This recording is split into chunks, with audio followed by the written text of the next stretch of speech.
Dear movie friends, welcome back to Sincerely Your Movie Friend. This is a podcast where we take the revenue of every single cent we earn from you watching the videos on YouTube, other social media platforms, downloading it from podcast platforms, all of it. Every single cent we earn is donated to a different charity. Sit back and enjoy this conversation with Jeff. I really had a great time with it. And remember, you watching this, listening to this, it's all going to charity, so thank you so much. I am so honored to be here with Jeff Trammell, who, by the way, is the showrunner of the very first Spider-Man show that ever threw me for a loop, I should add. I was not expecting any of what happened at the end of that. I know season 1 came out a few months ago. I'm just thrilled to be able to talk about it with you at all. But thank you so much for joining me. Yeah, thank you for having me. Thank you for the kind words. I'm so glad to hear that we were able to keep you on your toes with your friendly neighborhood. Listen, it's rare. So the finale aired, and then I flew to New York the next day or 2 days later for the the Daredevil Born Again premiere, and I did a press junket with Brad Winderbaum, and he pulled me to the side after to talk about your show, and I was gushing about how much I was like, I can't believe what you guys did. I can't believe the whole spoilers. Of course, it's been months. You guys should know this by now, but I can't believe everything you guys did with Peter's dad. The whole loop thing with Doctor Strange and it being the same universe, because I was convinced it was a different universe, but anyway, I love it. I am so happy, and I'm so excited for season 2 when that comes out. But before we get into Spider-Man, I want to talk about you. Can you tell us a little bit about what a showrunner does? Because I know you also written for the show, but I don't think people are as familiar with showrunning. Yeah, of course. So as a showrunner for plenty of shows, it can kind of dif- differentiate into kind of what the duties are. For Spider-Man, I am the head writer, so in addition to writing episodes, I kind of craft the entire season arc as well as future season arcs and where we want to go with the story. But in addition to that, I'm also overseeing our storyboard pitches with the team. I'm in edit sessions where we're figuring out, what we're going to keep for the episode. I go to the records and, make sure that our casting director and our actors are able to give us what we need for where we're taking the story. Um, Tons and tons of design meetings and various things of that nature with our vendors, Polygon Pictures and CGCG, who animate our show, and just kind of having meetings with them to kind of really go through the kind of finer details of what we're looking for in terms of our animation style, as well as having our meetings with execs like Brad Winderbaum and Dana Vesquez Eberhardt to make sure that they're happy with the show and the things we're delivering.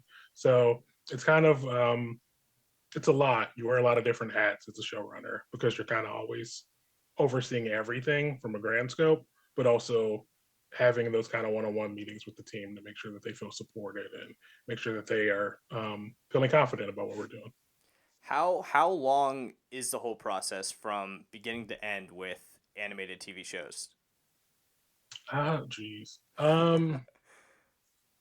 Usually, I feel like the answer people go with is like a kind of 9 months from inception idea to finished project for an animated like an episode. Mm-hmm. Say when I was on Craig of the Creek, that was kind of the vibe. Versus on Spidey, there's a lot of different steps, and it's a bit more ambitious in the terms of what we're doing and the stories we're telling. So I would say usually it's about a year, give or take, maybe a little more, depending on what we go back to fine tune. And as we're kind of building out the world, especially for season 1, there's a lot of kind of trial and error or kind of figuring out what we can do and how far we can push certain things before they get to their breaking point. Now going into another season, we have certain things in place so we can build on top of that and then be able to kind of hopefully speed things along a bit more. Awesome. I love that. And you guys also went through kind of for this show particularly. I remember when it was first announced, it was a whole different show. It seemed like. Um, was that always? Did that kind of add on to the process, or was it always just kind of, I guess, misconception on, you know, fan side that it was going to be something different? That was a bit of a misconception. The show has kind of always been what it is. By the time we were announced on that Disney Plus thing on Twitter like Yeah. years ago.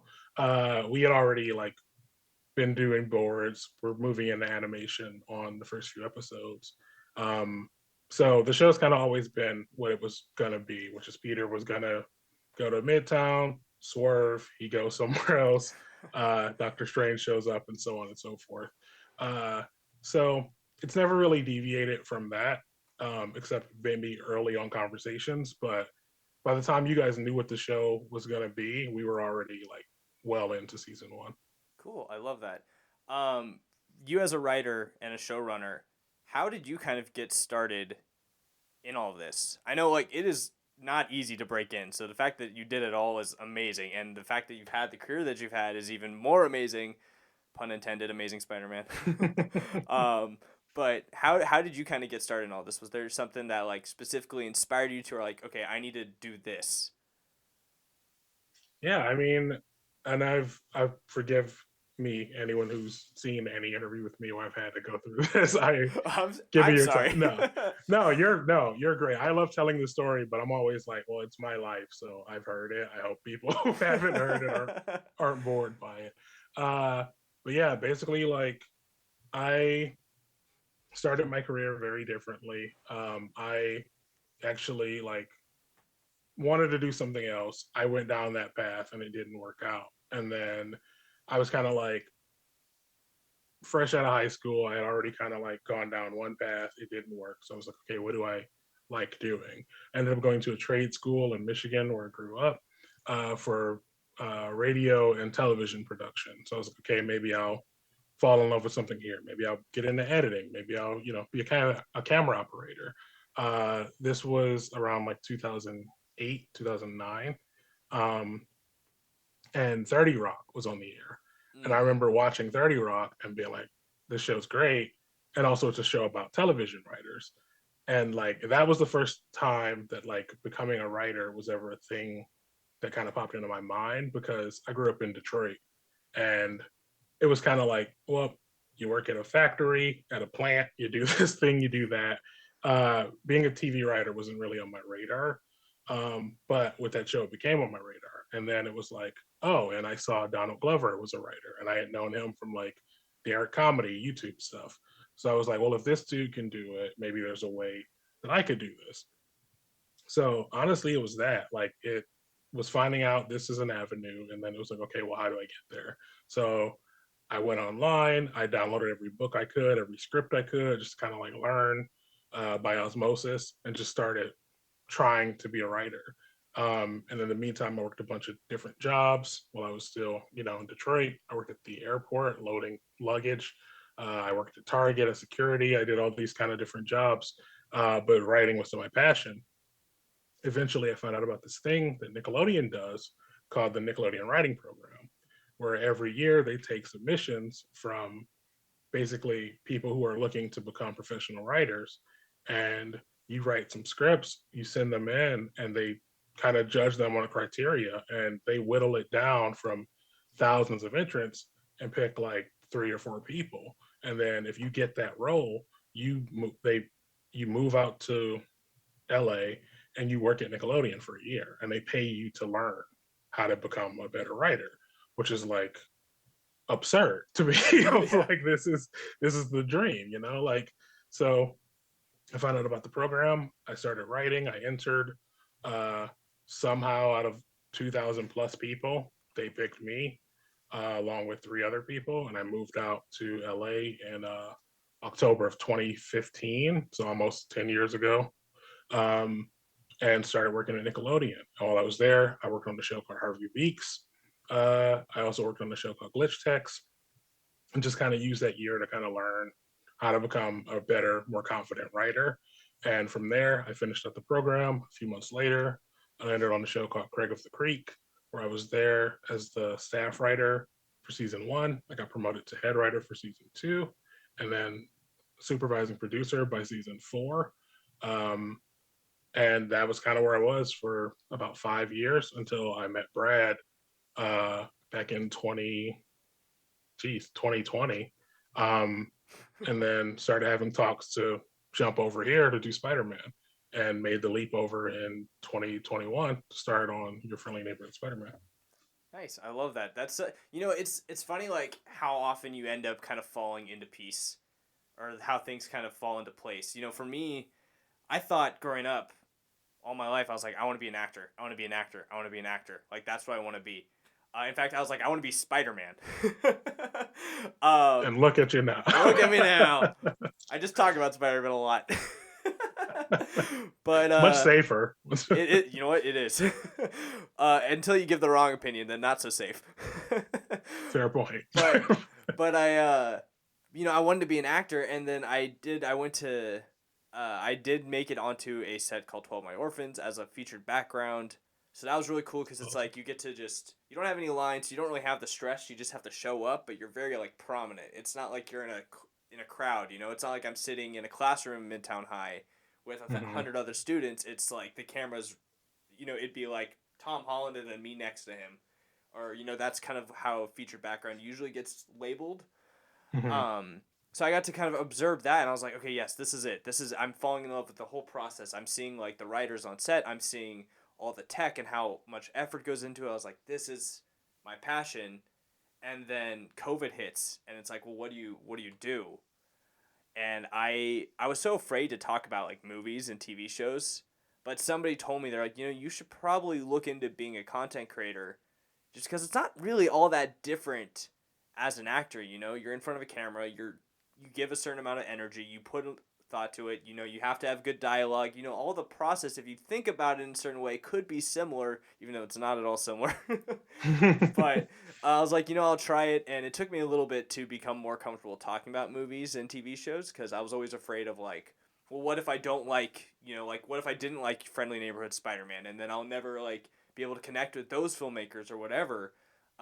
Like that's what I was afraid of, and then I kind of fell into that, and that fear ended up being my strength, because it helped me pay more attention to all the positives, because even like all the bad stuff that is out there, you can find something they did that was impressive or that was good. Like there's no film out there that is all just train wreck. Like that doesn't exist. Like there is a level of effort that gets put into this stuff, and therefore something will shine through, and that kind of helped me hone in as a creator. And now as much as I would still love to act, who knows, maybe I'll cameo in Friendly Neighborhood Spider-Man, wink wink. Never know. but I'd still love to do that, but I think being a creator in this space and how I'm doing it is what I was more destined to be, which is kind of cool. It's something I never would have dreamed of 10 years ago. And that's awesome, because it's, to your point, it's, I would argue, a little scarier, because you're putting yourself out there even more so. Like when you're an actor, you can kind of like not necessarily hide behind, but like this is a character you're playing, so the character has flaws, or all the attention is kind of directed towards the character. Like this is you, so when you're giving your thoughts, exactly. But yeah, when you're giving your opinion, like that's your true, honest opinion, and you kind of have to stand behind it. But there's something valid in that, because a lot of people are afraid to give their true opinion, or give the opinion that they think other people will like better than kind of what they actually feel, or give their opinion, but they can hide behind layers. You're just out here like, yep, this is how I felt about the thing. Yeah. Which is really, it's got to be freeing, but it's also got to be a little intimidating. Yeah, this week especially, that's so relevant, because Superman just came out this week, and I was lucky. I don't know if you've seen it yet. I know technically it came out tonight. You should go watch it. I very much want to. It's very good, but I was lucky enough to go see it a couple weeks ago at the Warner Bros. Lot, and so I kind of got to sit with my thoughts for like 2 weeks, and then Monday night the embargo lifts, and it's just positive. Like I have nothing but positive things to say about it. Like I loved it. I had a great time, and I gave my thoughts and everything, and then it's the entire week, and it's not just me, it's other media, because majority of media also really enjoyed this film. The whole week it's just our opinions are being questioned, whether or not it's something like you can trust, and it's like you're just saying this because you want to do it again, and then you have to deal with, as a creator, it's like, well, is there a level of truth to that? Like what, it makes you question everything you've ever said that's positive.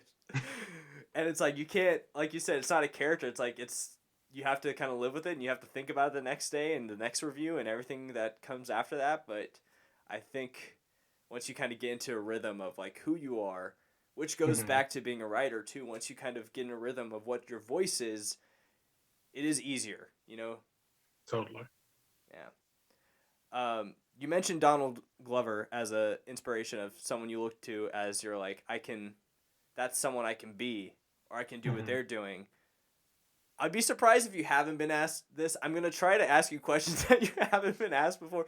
But do you think there's a scenario where he potentially could join on, um, just because of how much he loves? Like, have you talked to him about Friendly Neighborhood Spider-Man or had a chance to meet him? I don't want you to spoil anything, of course. Yeah, and I got to throw out all of season 3. Thanks. No. It's my see. That's another thing the internet's gonna hate me for. No, I haven't. I haven't been fortunate enough to meet Donald. Hopefully, I will one day. He's definitely someone I would love to work with. Um, I don't know how feasible it is. I know he's in the MCU. Technically, Mm-hmm. he appears in Homecoming. Yep. So that is to say, theoretically, our show being so linked to Homecoming, but also going Divergent, one would think he exists in our universe, but He's who's in to say? Across the Spider Verse. You know, he is a Yeah, variant. he's popping up in every Spider-Man thing. So Yeah, who's this? I would be down for it for sure. I think that'd be so You know cool. what's gonna happen now is like everyone's gonna pull this specific section and be like, Jeff Trammell wants Donald Glover to be in Spider-Man. Is it Listen, allowed? Or I have to have some. This is for charity. yeah. Get the clicks. At least if people go back to this to watch, it's for a good cause. Yes, good point. Yes, Jeff Trammell, Donald Glover team up for charity. I love it. I love it. Um, but no, you know what? I can't hold it back anymore. I want to get into Spider Man. I Let's love do it it. so much. First of all, I want to know: do you have a favorite of the 3 live action Spider Man? I guess technically there's like what 4, but um, Hmm. the OG is kind of slipping my brain, so I can't speak to it. Gosh, I get this question a lot. I not calling you up. For sure, for sure. Listen, it's the icebreaker, you know. It's the icebreaker. Yes, I gotta know, just for my like personal sake. I think the answer I always go to, which is my honest, this is me, not hiding behind the character. Uh, I think that Toby is a really great Peter. I think that Andrew's a fantastic Spider-Man. I think Tom does a really good job of hitting both. For me, I always go Tom because I think he is able to ride the line between both of those characters really well. Hmm. But that's kind of my personal opinion. I mean, I love all of them. I'm not, but if I got to pick a favorite, I go Tom. I love that. Okay, well, if you had to write a Spider-Man story about the live action, because again, I want to put you in a scenario where I'm not ruining anything that could potentially come up. But if you had to write a scenario for, maybe let's go with Toby. If you ever had to write a story for Toby's Spider-Man, do you have a story that you'd want to see him in? I guess I don't know if I phrased that poetically. No, I mean, I basically took that as, do I have a Spider-Man 4 story in the back of my head for Toby? Uh, and the answer is always going to be yes. Yeah. Yes. I love that. Well, listen, this is what I always tell people, like, because people ask me, I made a video about it once, but I've always talked about it casually. If I were to ever write a Spider-Man movie for like a Toby type Peter, like a Peter Parker in that age, I think the one thing that I've always thought would be so cool would be if it was a movie that took place in the span of a day, right? Hmm. Um, there's a lot of pressure actually telling this to a Spider-Man writer. Think about it. No, dude, no, you got it. So I would make it a span of one day. He's with MJ, because to me I always loved Peter and MJ. I believe that is a good canon event. But MJ's actually pregnant. She's about to give birth. She's actually going into labor, and the whole movie would be Peter Parker, who is doing his friendly neighborhood Spider-Man thing, finding out that, oh my gosh, MJ's in labor, and then of course Peter Parker luck a villain swoops in and he has to deal with this villain on the way to trying to get to MJ to be there for the birth of their child, the birth of Mayday. Mhm. I think that'd be such a fun and stressful movie to see Spider-Man in, and I think it'd be cool if you had like a villain like Mysterio, because then you have that cool moment of him getting to the hospital and thinking I made it, and then Fake out. Yeah. fake. So I'm ready, Spider-Man. I'm ready. I like the stakes of that so much, where it's just like, he's there for everybody. He's always, doing his best to save everyone. And the fact that he's going to miss like this crowning moment of like the birth of his child because he's trying to keep everyone safe is, yeah, I feel the stakes already. I think that's really fun. Yeah, it's cool because it's like this is why I love Peter Parker so much, and why Spider-Man to me resonates deeper than anything else. It's just you have so much you could choose from a human level, you know, like being there for the birth of your child, being there for a math test, being there for a wedding, a birthday, or whatever. You can Hmm. put him in any situation; it will be relatable to anyone, and then immediately it can get flipped on a dime, and you're sat, you know. It's the Yeah. coolest thing in the world. And I don't think a lot of characters have that. I mean, there's characters that everyone can connect with on a human level for sure, but I just think Peter is just something about it so special. Yeah. He's such an everyman because we've all been there. We've all been like the nerdy guy. We've all been like the person who's like not confident in the moment and like, oh, I made this joke, but I don't want to stand. It's bailing. Oh God, what's happening? I gotta get out of here. Like we've all lived those moments, and he's so relatable because of that. Because regardless of who you are or where you come from, there's always something to connect with about Peter, which I think is why he stood the test of time as a character. So yeah, you're complete. I couldn't agree more. Yeah, it's definitely he's definitely like I said, it's special for sure. And that's also why I love Spider-Man 2 so much, because the older I get and the more I like rewatch it, the more I understand like this is a Peter Parker movie more than a Spider-Man movie. And it just Mm-hmm. like it just grows, and that's another special thing. It's like all Spider-Man stories kind of live and breathe and grow with you, which is really cool. Um I want to talk about other superheroes because I'm curious, and this is probably another question that you've asked and been answered before. But is there any other character that you think you would feel as comfortable writing for? Hmm. Did I get you a new one? Uh, yeah, you got me. Ah, bang! Jeez. Let's go! I did it. All right. Hmm. I'm gonna list some non-Marvel characters. Oh, cool. Um, I'm good with it. that way I won't step on anything that may or may not be happening in future seasons. Fair, fair. You got me there. uh, I've always been a fan of Static Shock. Oh yeah. Um, I think there's a a a ton to mine for that character. So that's a character that I feel like I could have a lot of fun with, digging into that world. And I'm also gonna go. I mean, I think it's pretty public knowledge that I love the Red Hood. I was Mhm. able to write some Jason Todd stories for DC a few years ago, and that's a character that I just have always kind of gravitated towards from the moment I first read a comic with him in it. Um, I think there's something fun and I would say a little different, from like what I'm doing on Spidey that I think would be fun with Hood. That's a little darker.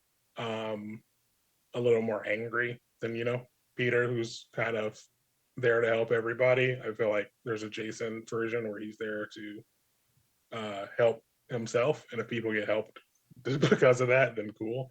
But I think I think especially him being so different from Spidey and Static would give me a lot of fun and a way to kind of like flex who that character could become.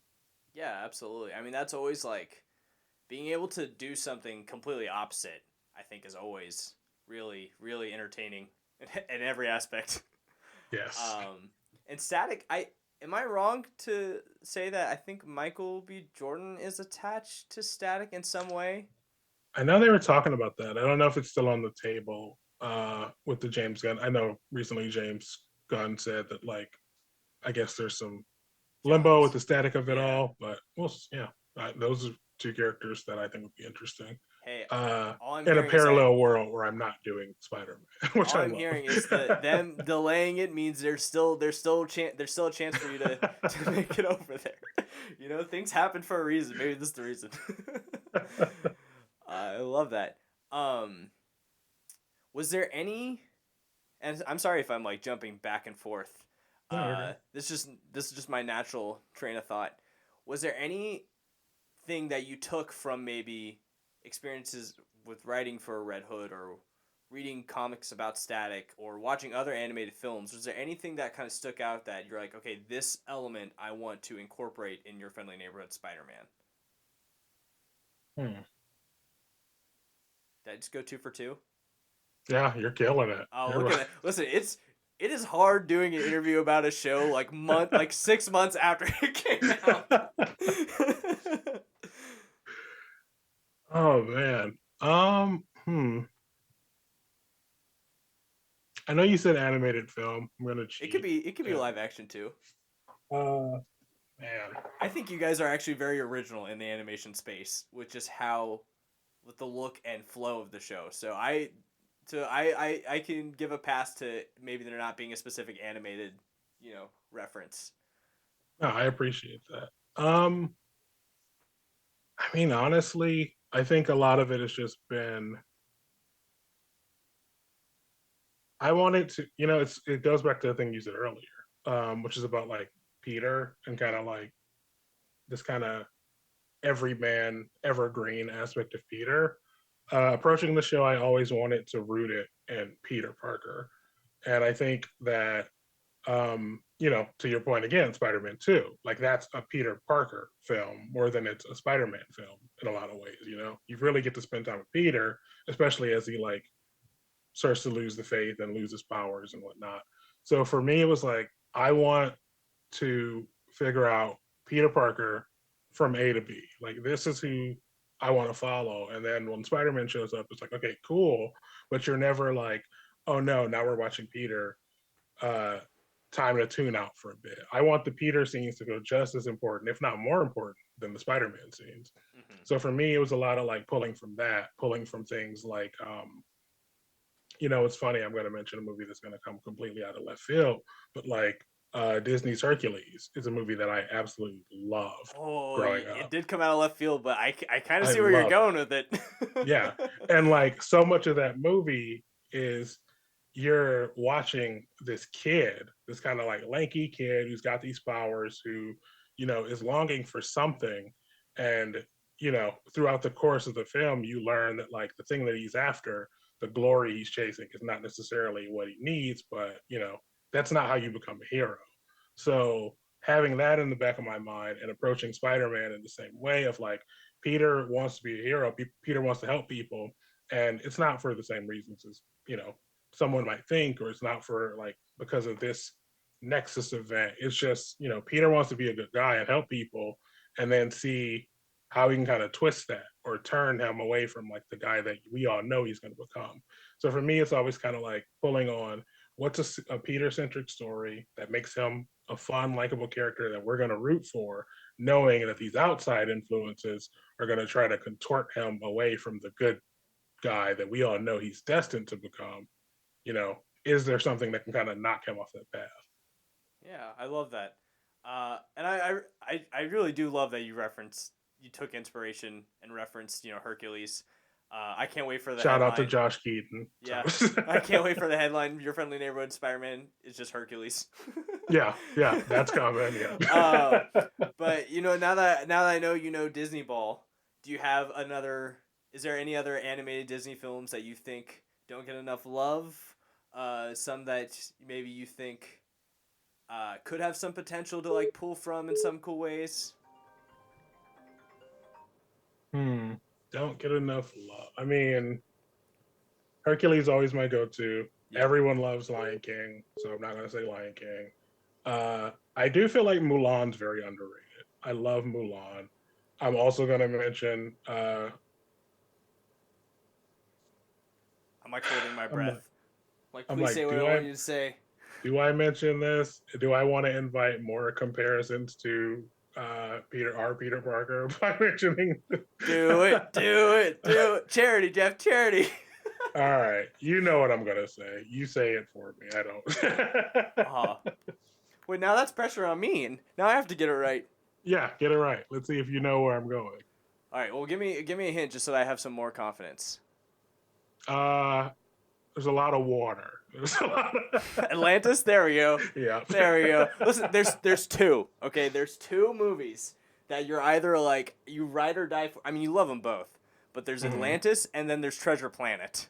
I see. I So was that's why like, I'm like, is he there's gonna a go Treasure 50-50 Planet? chance that we're gonna That's what I was going. I was like, I want to say Treasure Treasure Planet. Planet, but I also don't want to look stupid. So I'm like, just give me I one. was like, I feel like you think I'm gonna say something, but do you think I'm gonna say Atlantis, That's or do you exact. think That's exactly where what that was. that's so funny? I love that. The probably two Disney movies I probably have the best argument for would be just a badass live action film. Yes. But probably won't ever get a live action movie. I'm so surprised they haven't done it. It feels like, Listen, I think yeah, who knows? I think Atlantis would be really cool. Atlantis is tough because Atlantis, I don't know. It's tough because like with all these animated films that are being remade, there's so much love for all of them. There hasn't been a remake of really a bad animated film, you know? Mm-hmm. To where, which I almost like, I'd rather explore the animated films that maybe missed to go back Yeah, and give another chance. give them another chance. Actually, you know what? Jungle Book is a great example. Jungle Book is a great animated film. I'm not trying to say Jungle Book is a bad animated film, but it's not like the best in my opinion. It's not one that like I always like ran to rewatch, you know. Mm-hmm. But the live action was done so beautifully, and I was like, okay, now we're like, this I is agree. expanding. This is the story's like everything's the same, but it's like, okay, you're giving me more love for a story I didn't really have that much love for. So that was really special. But then again, I say that, and then How to Train Your Dragon comes out, which is one of my favorite animated films, and then I mush the live action anyway. So like Atlantis, I think is in that category of like people already really love it, and you would probably it'd probably be a fine line. I think Treasure Planet can get away with it just because it's a little bit less known. Yeah, and it might push the new audience to then go back and watch the old one, Yeah, which is yeah. also great. But I think if there's one animated film, I actually always think about, I'm like, this is like the animated film that I would love to see remade, is actually a DreamWorks film. It's Sinbad Legend of the Seven Seas. I would love to see Yes. that remade. I was like, this Yeah. is great. That How would is be there so not much a fun. man? You're giving too many good ideas out. But it's for charity. It's for So charity. all It's good. for It charity. works. You know, it's for the children. We actually haven't decided what charity this is gonna donate to. Do you have one kind of in mind that you'd love to, raise funds for? My initial one that popped into my head is the Trevor Project. I think that's a Okay, great cool. charity that helps LGBTQ Yeah, people. So I think that's kind of where I'm leaning. Yeah. yeah. Then let's do it. Awesome. Again, if you're not aware of the Sincerely Your Movie Friend podcast, all of this, if you're watching this on YouTube, if you're watching clips on TikTok, eventually it's not there yet with podcasts just because it was just launched. Things take time, but definitely on YouTube and TikTok on the Big Screen Berkan platforms. If you're seeing any of these clips, 100% of all the money that comes from views, all the money that comes from Jeff saying that Donald Glover is going to be in season 2 of Your Friendly Neighborhood Spiderman, that's all going to charity. So it's all going to go to the Trevor Project, which is really special.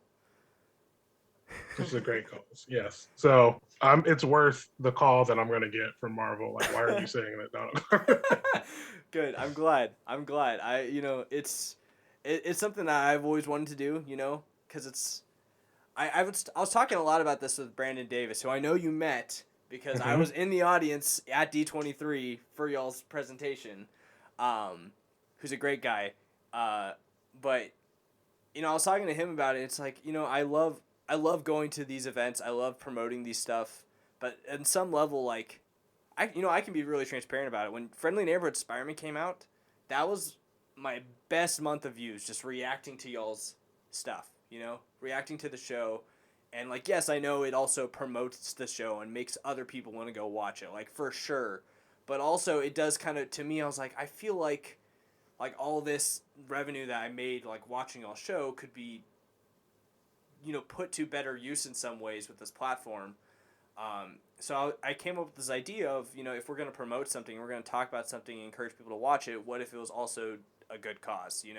And I feel like it also kind of keeps this side of media alive and going in some ways, so it doesn't kind of get lost. And it gives people a reason to go back and, watch interviews and understand where people are coming from. So I appreciate you being a part of it. Yeah. No, thank you. I mean, I appreciate you doing it. Like, it's really cool. It's really cool to like be that self-aware and want to make a change and want to be able to help people. So I think it like speaks volumes about you and how you use your platform, which I think is awesome. Because like honestly, I wanted to do this just from like seeing your reactions to the show when it came out at a time where like people were very unsure of it, and you were like super positive about it, which I appreciated. And you were like watching you like freak out to the theme song was awesome. And like, It's a great theme song. I get right.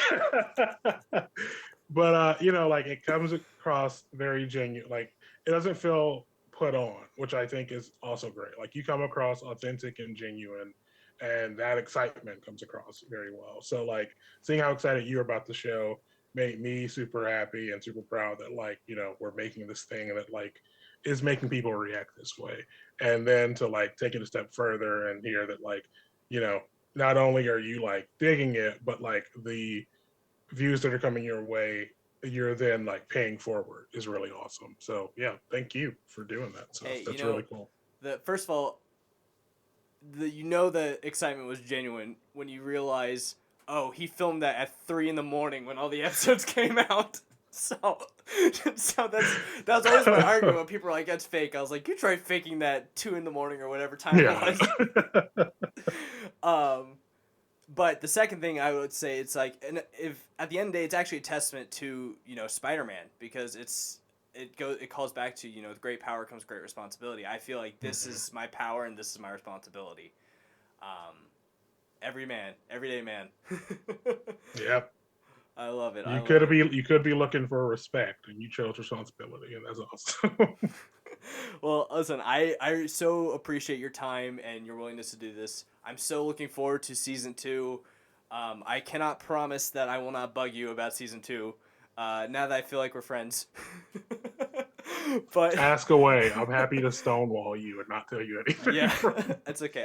I'll get to yell at you afterwards. Yeah, I'm sure you've seen the clips of me yelling at my wife. If you, we can push it we can push it a step further, and I can yell at you about it. Well, anyway, thank you so much. Again, you can see all the clips on Big Screen Berkan. Do you want to shout out your social handles or anything particular? Sure. I am Mr. Jeff Trammell. 2 F's, 2 M's, 2 L's on Instagram and other sites. You can look for me there. I love it. And of course, if you haven't yet, watch Your Friendly Neighborhood on Your Friendly Neighborhood Spider-Man on Disney Plus. It's a brilliant. What was it? Eight episodes? 10 episodes. Oh, even better. 10 episodes. 10 episodes. It's so good. It's animation's refreshing, dialogue's amazing, and there's twists that you do not expect, which is everything for Spider-Man fans. And I'm very excited for season 2. I won't let you reveal when it's gonna come out because again, I don't want to put you in trouble. But it's coming. It's coming in the future. So be on the lookout. Thank you guys so much for listening, watching. Sincerely, your movie friend. And scene. Dude, thank you. I love that conversation so much. No, thank you. This was awesome. Also, great questions because, yeah, I wasn't trying to call you out like I've heard this one before, but yeah,